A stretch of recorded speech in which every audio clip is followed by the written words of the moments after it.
So good afternoon, everybody. It's good to have you here. We have with us the presidents and Prime Minister of Azerbaijan, of Armenia and Georgia. And I didn't know this, but the President of Azerbaijan just told me that this is a historic meeting. This is for the first time in history that the three leaders of these countries meet. We have to check this in the history book. I know the foreign ministers met, but Helga Schmidt, the Secretary General of the OSCE, nods, and if she nods, this must be true. So thank you very much for joining us here. This conference, of course, as we all know, is happening 1 year after Russia's invasion of Ukraine, and these conference continues like last year to have this as a main topic. Now, your countries are not directly involved, but you are neighbors to Russia. And my first question is, how has Russia's invasion, the war against Ukraine, how has this affected your respective countries? President Aliyev, if I may ask you. Well, I would say that there was not a direct impact on us, but definitely the general geopolitical situation has changed completely and probably will not go back to the time before Russian-Ukrainian war. So we can see some disadvantages with respect to trade cooperation with some traditional partners. At the same time, some advantages, especially with respect to connectivity projects.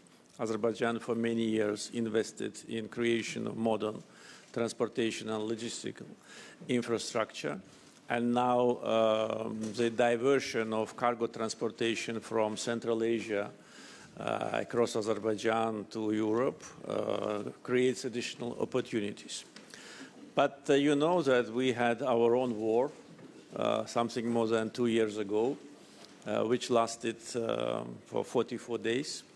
And we know what is war. We know what kind of devastation and suffering it brings to the peoples.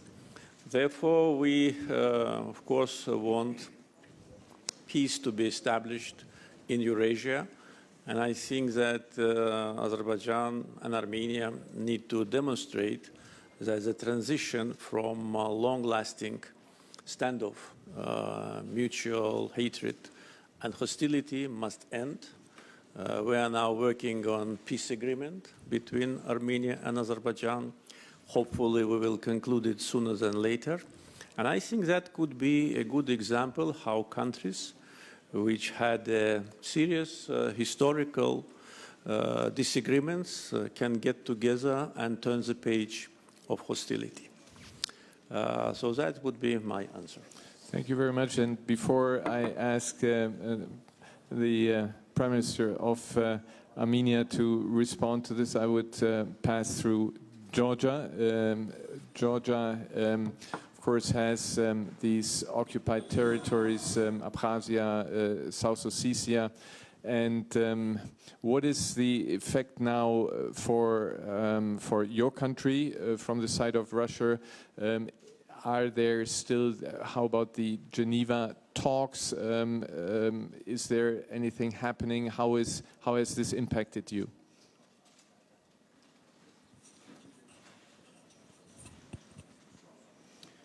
Thank you very much. First of all, thank you for organizing this panel discussion. I think this is a very good initiative and historic meeting, as you mentioned, when the three leaders of the South Caucasus get together, and I think this is a great, already successful meeting, and thank you for organizing this discussion. When it comes to the war in Ukraine, of course, this is a big challenge for all of us. Since World War II, I think Europe and the world in general has not experienced such a big challenge. You know that in 2008 we had a war with Russia, and since then Russia occupies our historic territories, Abkhazia and South Ossetia. Russia has 2 military bases on our territory. And since then, we have been facing lots of problems, challenges. But after we came to power in 2012, we have made lots of efforts in order to de-escalate the tension. De-escalate tension, and at the same time, of course, we have been very active on our European integration path. Georgia signed association agreement, deep and comprehensive free trade agreement with the European Union. We got the visa-free regime, and last year this was a historic decision when the European Council decided to give us European perspective. So to respond to your question, how the war in Ukraine affects all of us in Georgia, right now we all see that Russia is focused on Ukraine. It's a devastating war, and I have to say that we must do everything in order to stop this war. There is no alternative to peace, and I have to tell you that Georgia has been pursuing a peaceful resolution policy when it comes to the restoration of sovereignty and territorial integrity of our country. We have made it very clear that Georgia has a peaceful plan to restore its territorial integrity. I want to thank the OSCE, EU, US, and other participants who have been actively involved in the mediation process. You mentioned, Ms. Hoisgen, Geneva international discussions. This is the only platform that we have right now with the Russians. And so therefore, I must repeat again that this war must be stopped. We have seen this war and the effects of this war in our country in 2008. And a lot of people died, and we lost control on our territories completely. And as I said, Russia has military bases on our territory, and it's ongoing. It doesn't stop. I also want to mention that since 2008 war, we haven't seen any sanctions that were imposed on Russia. On the contrary, we saw that business continued as usual. Therefore, it was a very, let's say, bad signal. To conclude, I think the international community now must decide how we move forward, because if this war continues, it means more devastation, more killings of civilians. So therefore, once again, I want to repeat that our intention, our main, let's say, goal has to be to stop this war. Yes, I think you are absolutely right. The killing has to stop. But let me just briefly come back to your country. You mentioned 2008, and I was at the time advisor to the chancellor, and it was a very, very difficult situation where we don't have to go into detail. But going back to 2008, may I ask you? At that time, we dealt with President Saakashvili, and we have seen alarming pictures, photos of President Saakashvili in a very delicate situation, and people are afraid for his life, and there's also a journalist who is in a different situation. I have the impression your country, that what is called in times of, in harsh times, in times where you have a war in the region, that it called for national unity. And is this something, there is something where from the outside one has doubt that this is happening in your country? And as I said, President Saakashvili was a host, was a guest very often here at the Munich Security Conference. And as I said, these alarming pictures there, isn't there not a possibility so that he can get out and get some treatment in hospitals outside Georgia? Well, first of all, thank you for this question. I don't want to talk about and speculate about the health of President Saakashvili, who is now in a private hospital. I want the people to know that he arrived in Georgia. He came back in Georgia 2 years ago, actually more than a year and a half ago, October 1st, to be more precise. The idea of his comeback was to make another revolution in Georgia, to organize mass killings and bloodshed, he failed and he ended up in jail. So he requested that we transfer him in private hospital. I don't want to bother the audience about the details, but since you asked this publicly, I have to respond. So he has been in the private hospital for more than 8 months, and the Georgian government has been providing maximum support, maximum comfort, all the privileges that other prisoners are not receiving. You mentioned the pictures and photos. I want to say that Mr. Saakashvili is a good actor. Georgian government has been doing everything we can, the maximum support. Again, I want to repeat. We even made proposal, offer to his family to bring any doctors from any hospital or from any country to provide medical, in case he needs medical support in Georgia. So this is my answer. And I also want to mention that probably you have seen lots of fake news, disinformation that has been spreading by the lobbying firms of Mr. Saakashvili and his family. For example, I want to give you just a fact. Last month it was disclosed that his family officially paid $1 million to launch an aggressive media campaign all around the world. So what you hear, what you see on the videos or on Facebook or social network does not actually describe the reality. So therefore, no one stands above the law. We are building a strong democracy in Georgia. We are building, strengthening democratic institutions. This is the understanding of democracy, I guess, that no one should be above the law.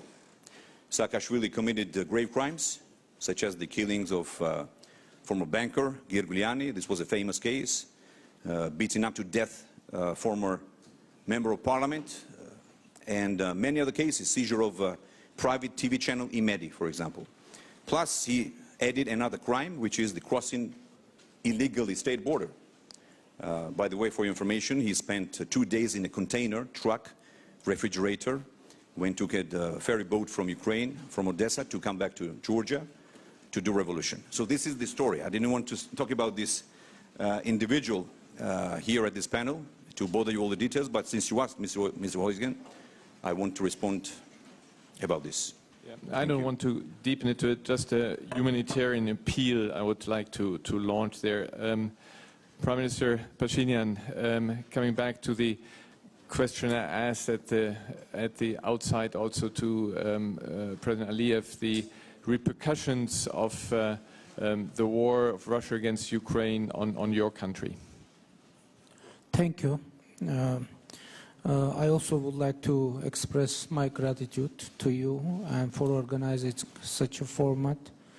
And really, I agree, maybe it is historic meeting, but it's very important to identify the content of the history that now is being created, because we can have different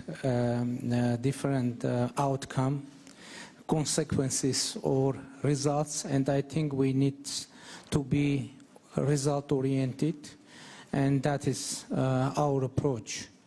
And as far as your question is concerned, you know, global instability can make things in our region better.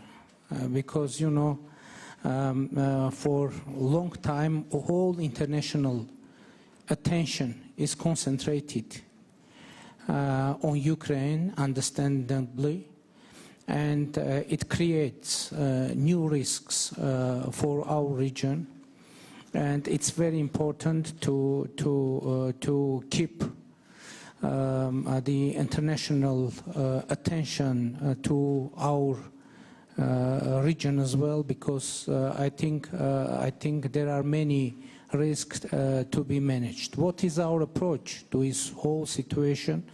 We stayed devoted to our democratic reform agenda, because we believe that democratic reforms the development of democratic institutions, rule of law, human rights, independent judiciary, etc., would make the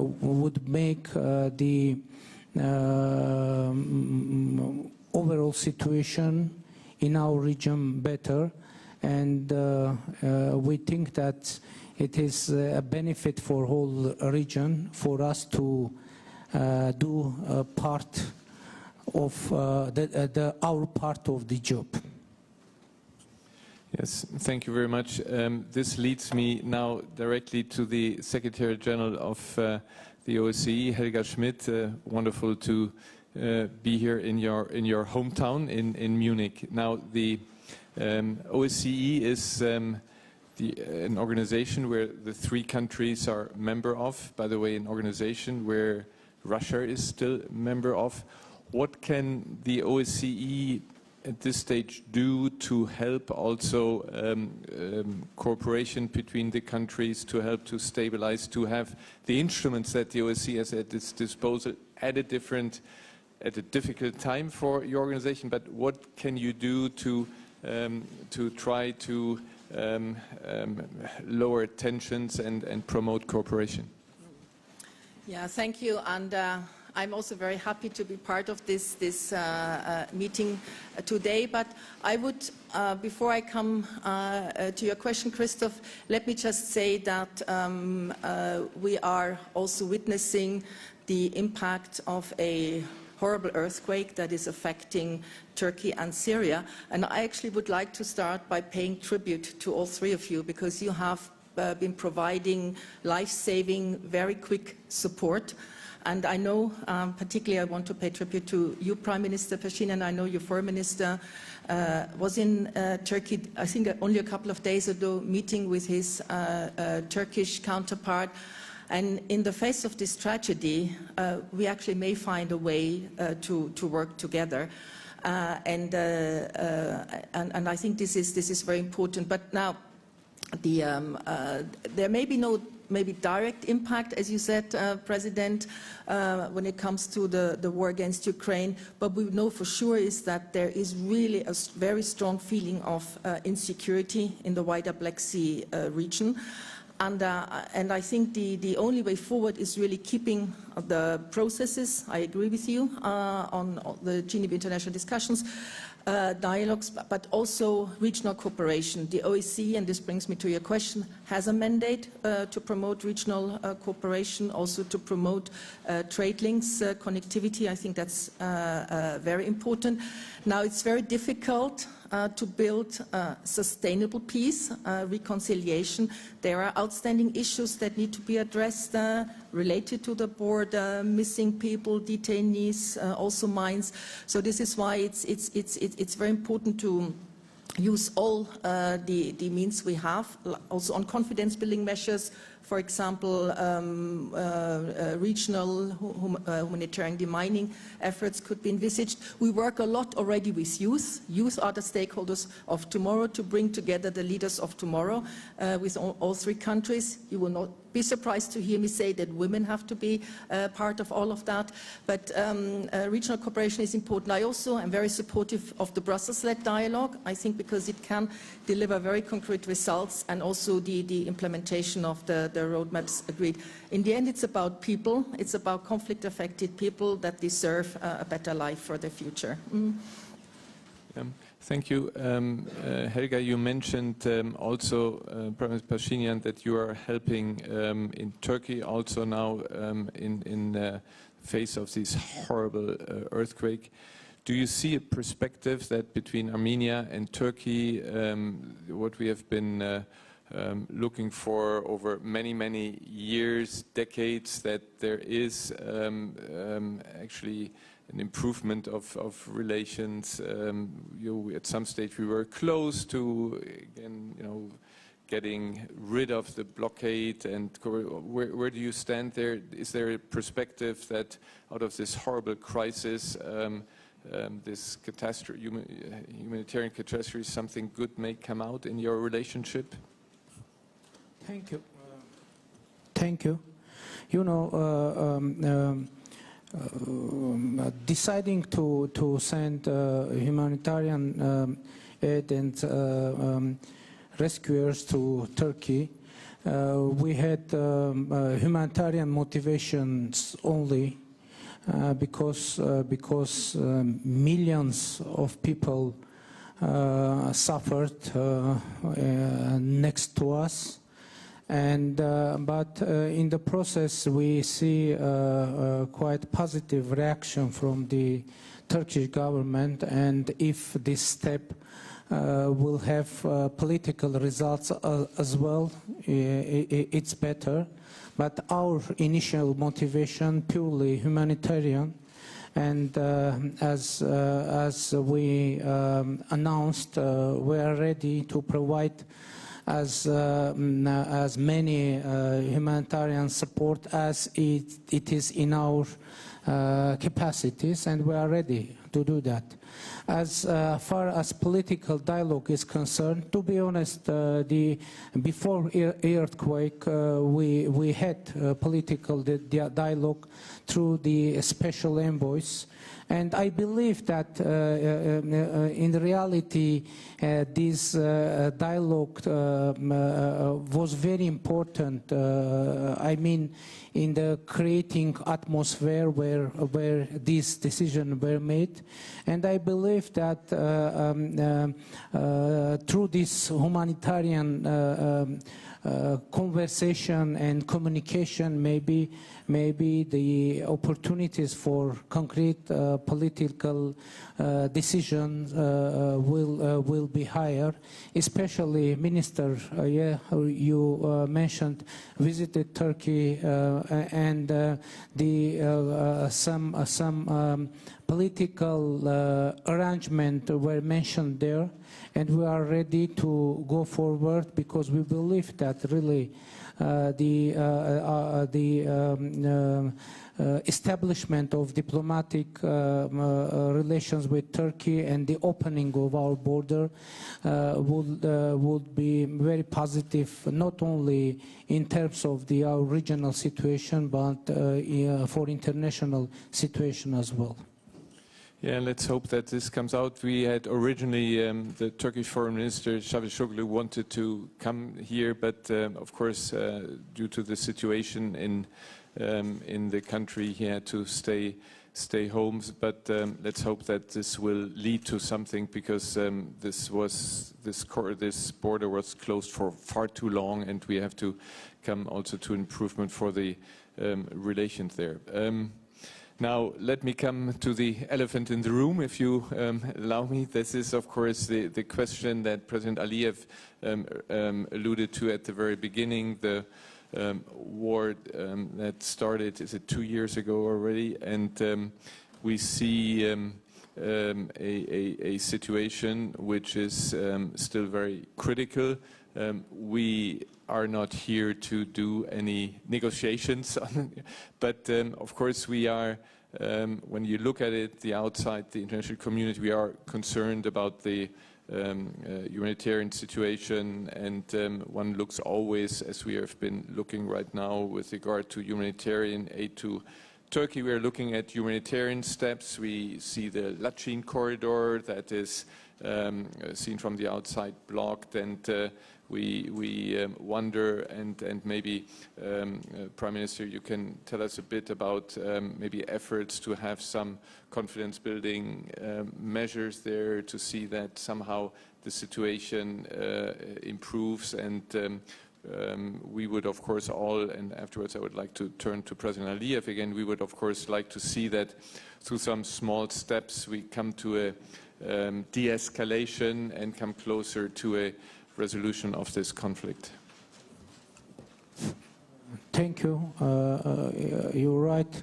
It's already 70 days that the Lachin corridor is blocked, and now, unfortunately, we have a humanitarian crisis in Nagorno-Karabakh and energetic crisis as well.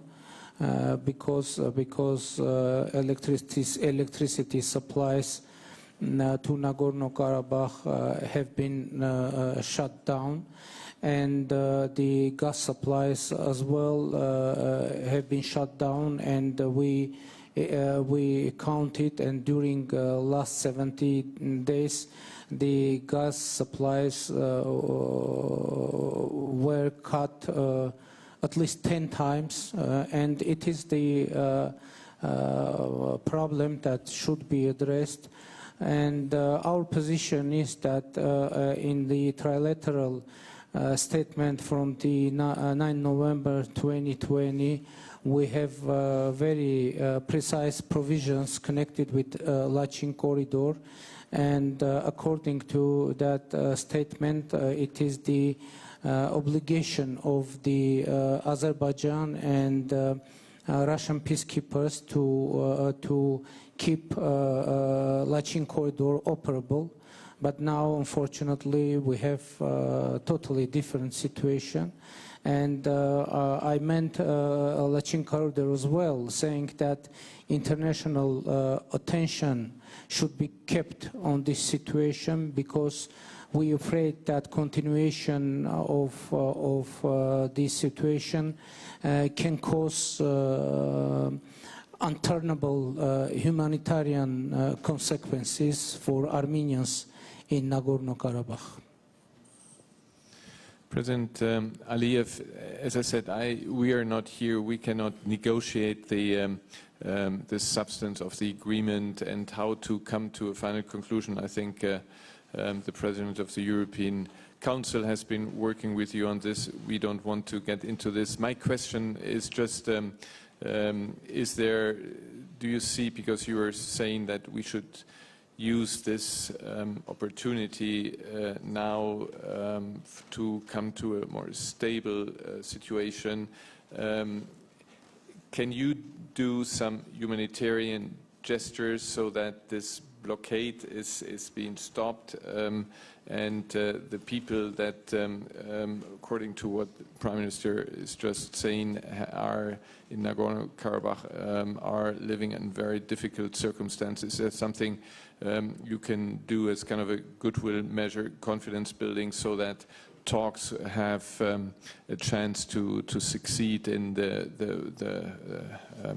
with regard to the more substantial questions that, of course, are not resolved yet?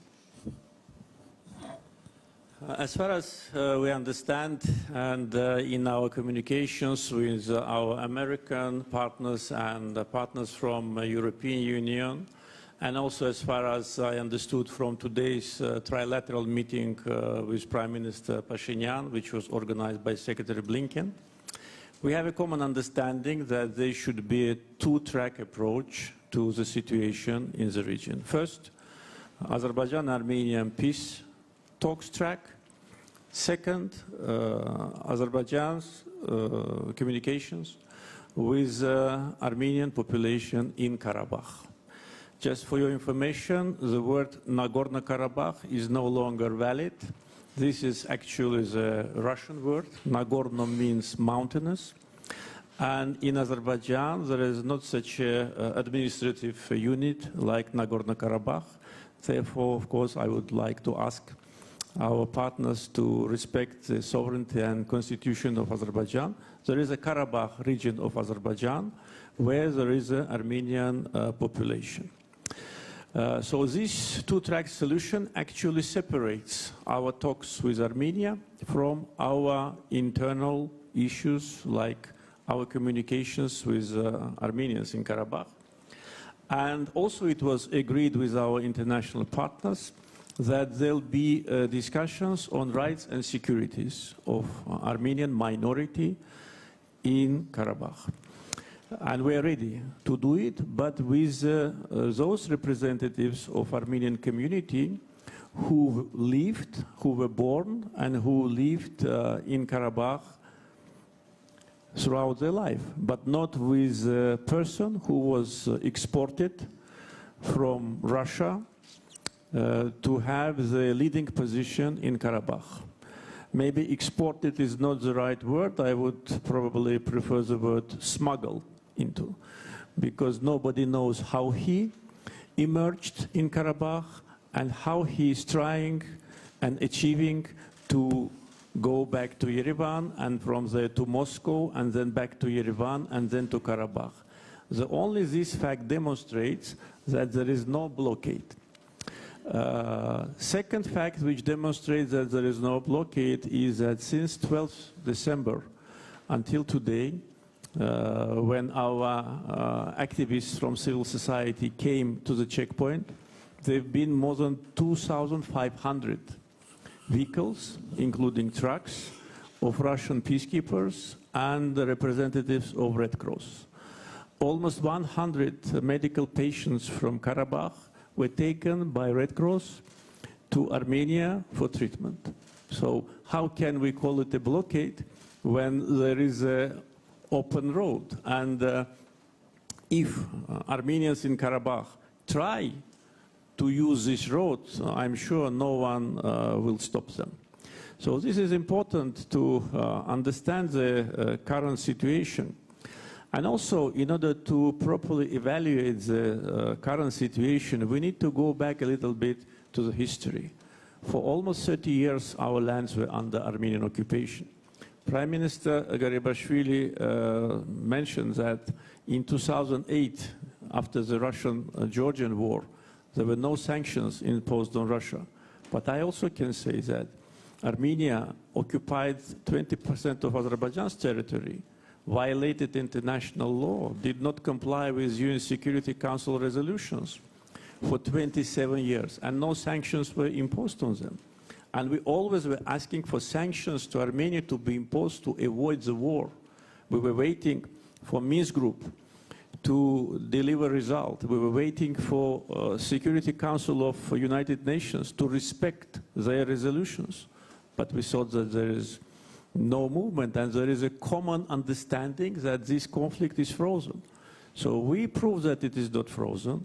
We had to fight. We have to sacrifice 3,000 lives in order to restore our dignity, our territorial integrity and justice, and implement UN Security Council resolutions.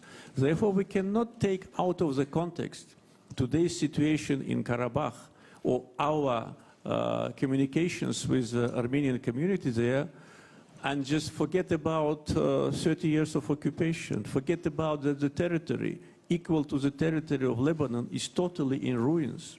And that was done not by aliens, that was done by our neighbors who came, occupied our land, made 1 million Azerbaijanis homeless, destroyed 65 out of 67 mosques, desecrated them, and then when we kick them out, they now plea for justice. They accuse us of occupation, those who occupied us for 30 years.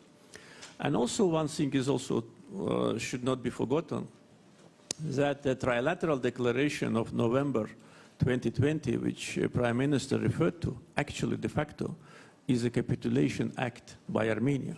We fought the war, and the results of the war have been accepted by international community and by Armenian society. And the best indicator to that was a new mandate which Armenian population gave to Prime Minister. And that was a mandate for peace. Therefore, we need to look to the future. And I think that if we look to the future, and today is, as we discussed just prior to the session, is a historical day because for the first time 3 leaders get together in the independent countries. There was cases like that during the Soviet times.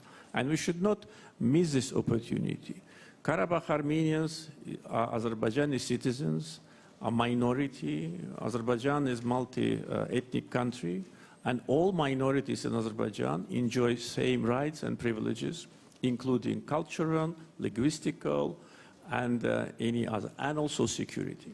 And we're ready to start practical communications with representatives of Armenian community in Karabakh. And today, in front of Secretary Blinken, I told my Armenian colleague about that, but we can do it only when Russian citizen, criminal oligarch, person who was involved in money laundering in Europe, Vardanyan, is out of our territory.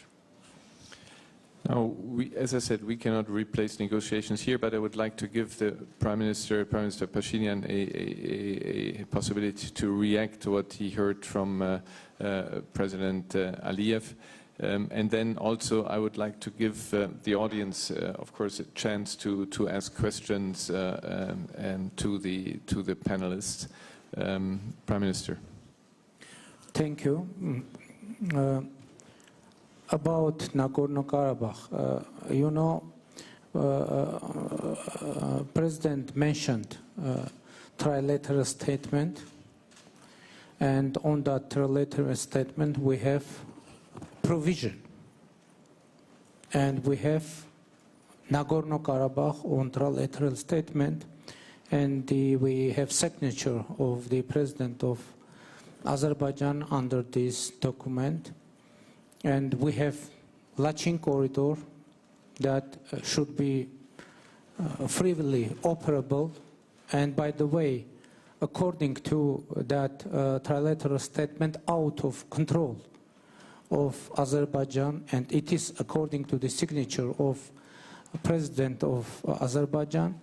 And recently, you know, some Armenians children from Nagorno-Karabakh, they tried to travel by bus through Lachin corridor, and they were stopped and masked. Some Azerbaijani persons with masks intruded into bus, and children there were screaming.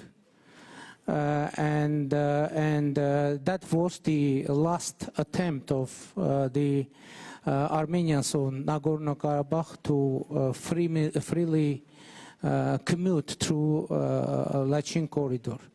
President Aliyev mentioned destroyed mosques. You know, I would like to say that in 2017, in Azerbaijan, several mosques were destroyed for building new roads. And President Aliyev mentioned that several, I don't know how many thousand mosques that were destroyed.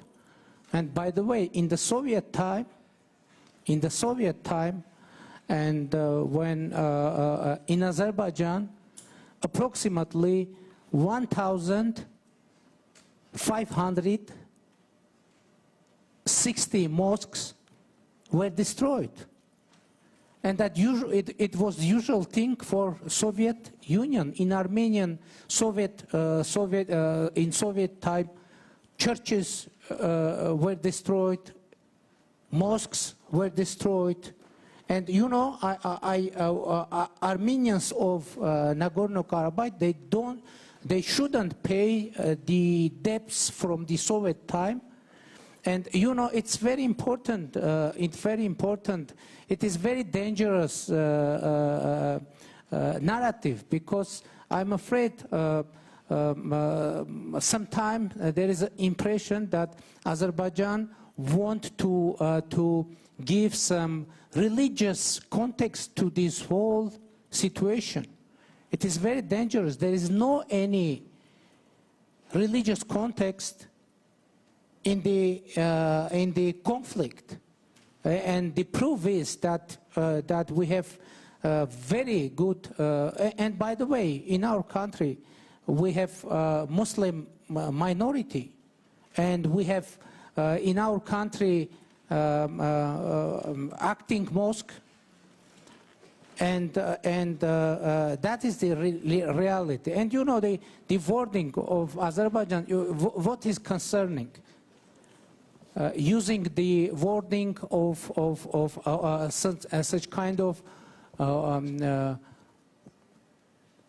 almost offensive wording, capitulation, etc. You know, from a side, it can be impression that now Azerbaijan want to show that, and that is maybe reality, that Azerbaijan adopted a revenge policy. You know, revenge policy, and maybe that is the policy of Azerbaijan. But as it was mentioned, we have very complicated history. And I just said, yes, maybe it is historical meeting, but for what purpose we want to use this? For inflaming intolerance, hate, aggressive rhetorics in our region, or in opposite, we want to use this platform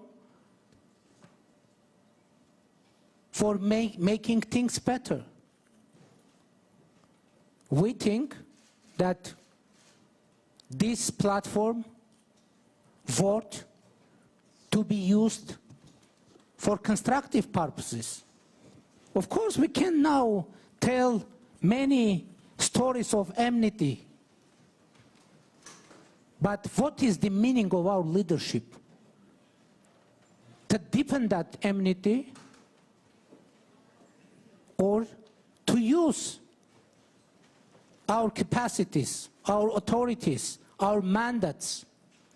I'm proud that I've been able, our government was able, even after the devastating war,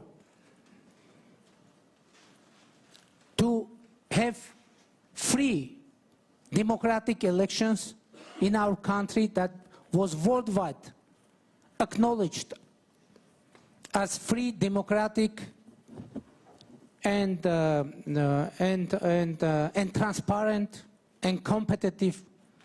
And as I said, from our point of view, is the solution is democracy, the solution is transparency, the solution is dialogue, the solution is respect for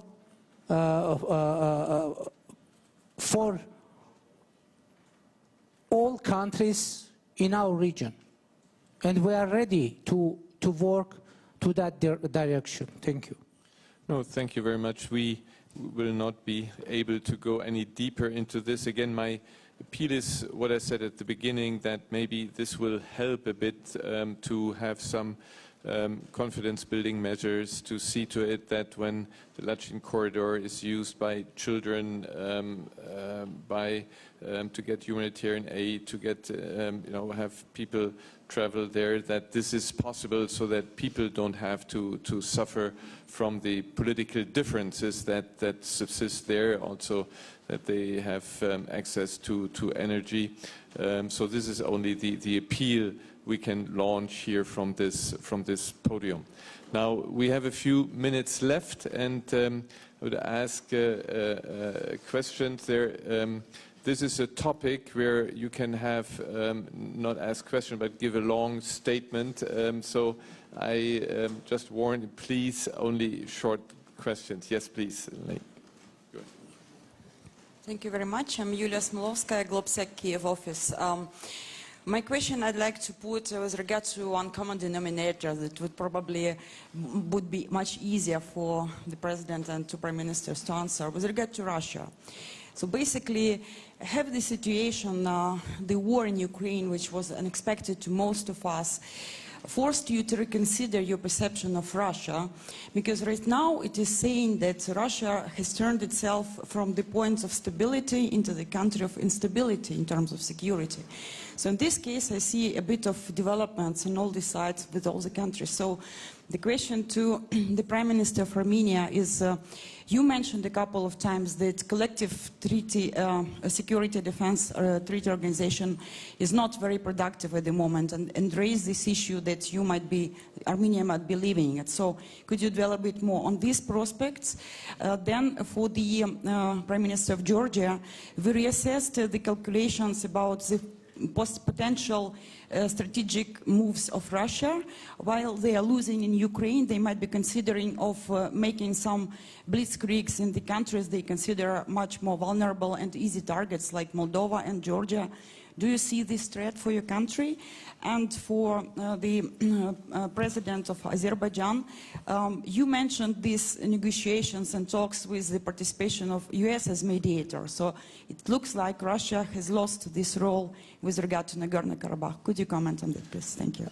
I mean, these are very good questions, but this is very unfair because by having three people, there is so. But since you're from a partner organization,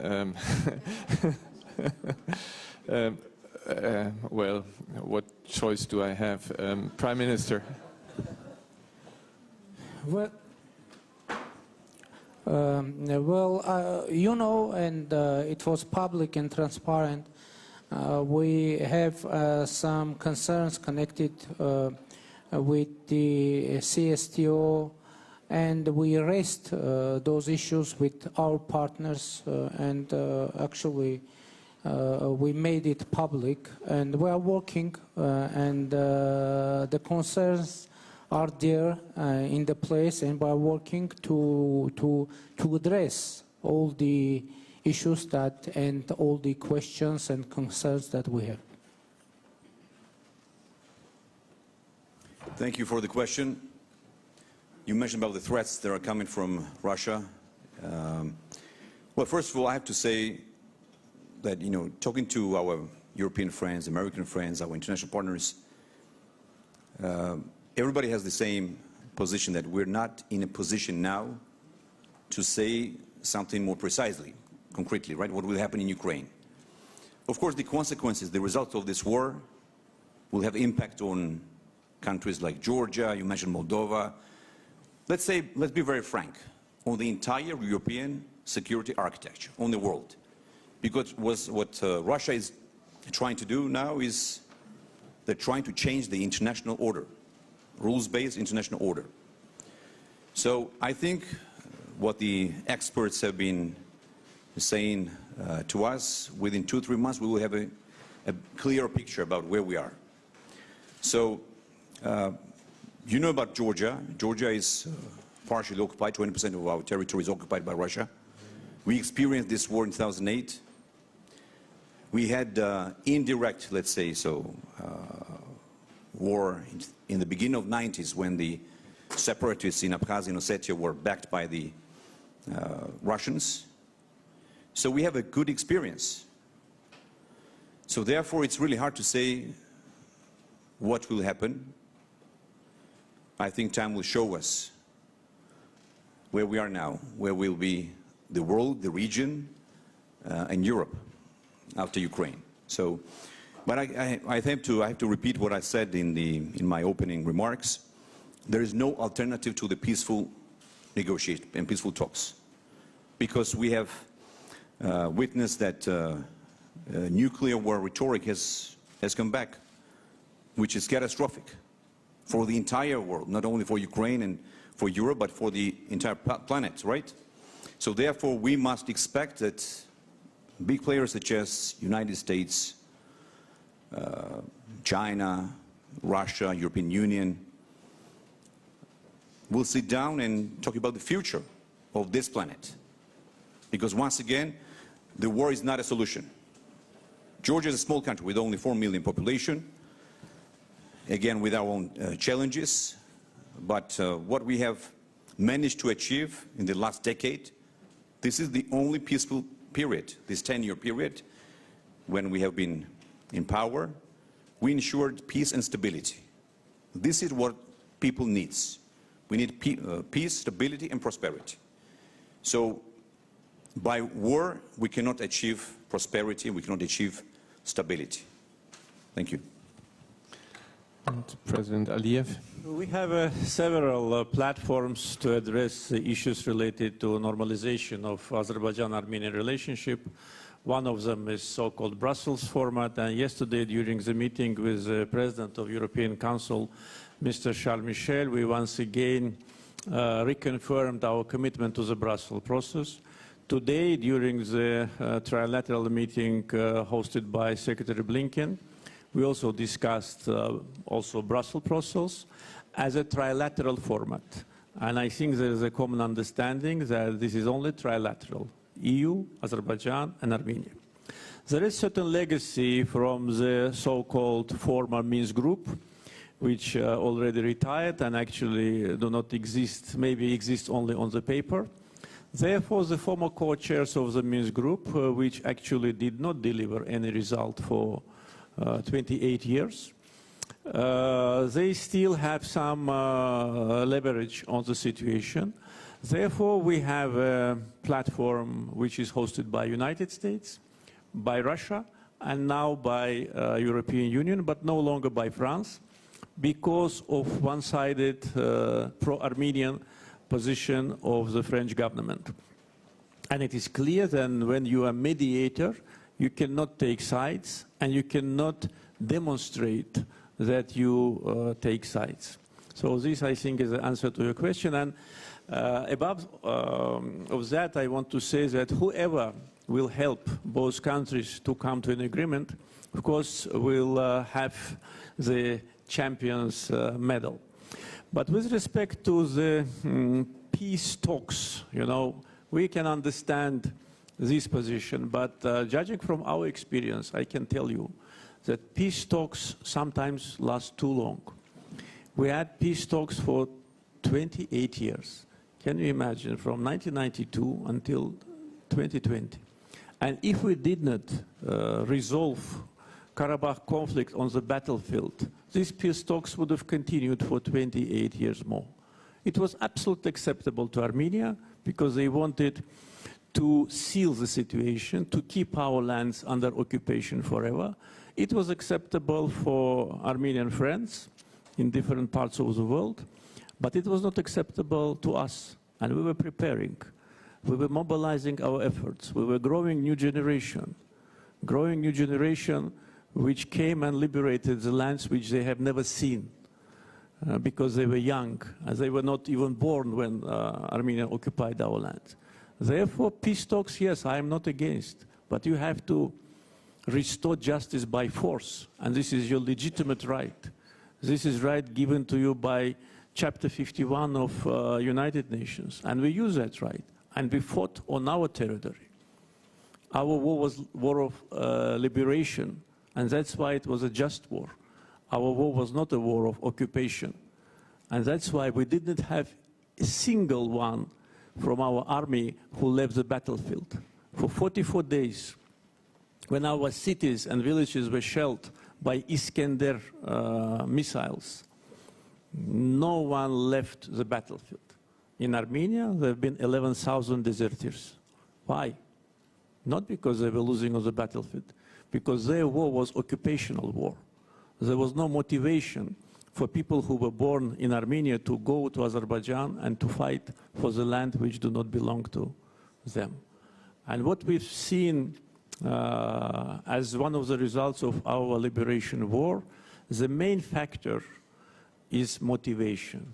Weapons, important. Tactics, important. Planning, very important. But motivation is number one. And you cannot conquer the people who want liberty. They can wait like we waited for 28 years. But one day they come to their land, they kick out the aggressor, and they put their flag on top of all our historical buildings. Well, thank you very much for participating in this forum.